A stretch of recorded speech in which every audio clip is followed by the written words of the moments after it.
Bend down, Yahweh, your ear. Answer me, for I am afflicted and needy. Psalm 86, verse 1. From the depths I have called to you, Yahweh. My Lord, hear my voice. Let your ears be attentive to the voice of my supplications. Psalm 130, verse 1 and 2. Oh, that you would tear open the heavens and come down, that the mountains might flow down at your presence as fire kindles brushwood, as fire makes water boil to make known your name to your adversaries, that nations might tremble at your presence. When you did marvelous deeds we did not expect, you came down. The mountains melted before you. From of old no one has heard, no ear has perceived, no eye has seen a God besides you, who acts on behalf of those who wait for him. Isaiah 64:1. After confession comes the ache for nearness, the cry for Yahweh to listen and draw close. In Hebrew thought, when a person says, "Incline your ear," they imagine Yahweh bending low like a shepherd stooping toward a lamb caught in a thicket. It is the language of intimacy and mercy, a child calling to a father who is still near enough to hear. David's cry in Psalm 86 and the psalmist's plea in Psalm 130 both rise from the depths, not the shallows of polite religion, but the deep waters of human need. The prophet Isaiah echoes that same longing with thunder. Rend the heavens and come down. This is the voice of those who have already confessed and are now waiting. They do not demand. They hope. They do not command. They plead with confidence that the one who made their ears will surely hear.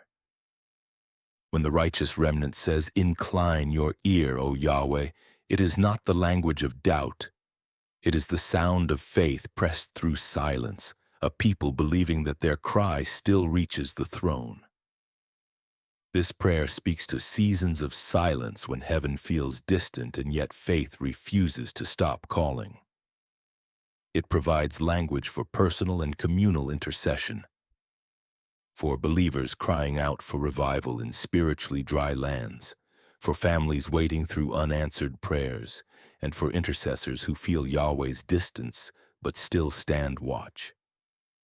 When words fail, this prayer reminds the heart. Yahweh bends low. His ear inclines toward the humble cry. Yahweh, hearer of cries, bend low and listen. From the depths we call to you, from the hollows of our failures, from the ruins of our pride.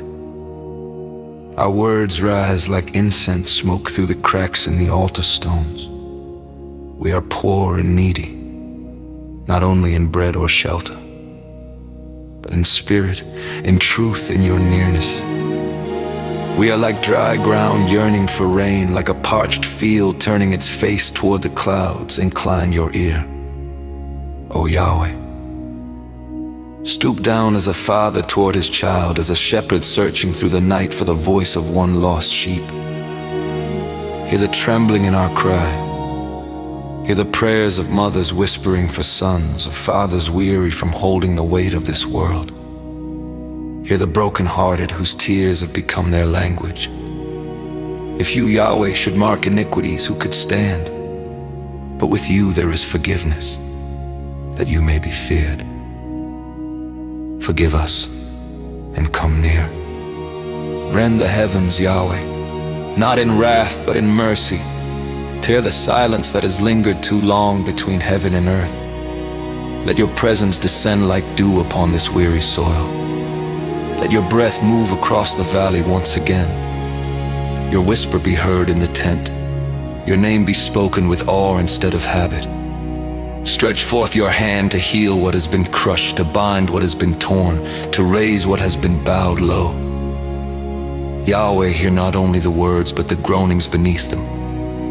Listen not merely to our prayers, but to our pauses. For every silence hides a longing, a hope that you will draw near again, that you will dwell with us as in days of old. Let our cry become the wind that carries your presence. Let our prayers open the sky for rain. Come down, O Yahweh, not as fire to consume, but as light to reveal and warmth to restore. Hear, forgive, and answer for the sake of your name.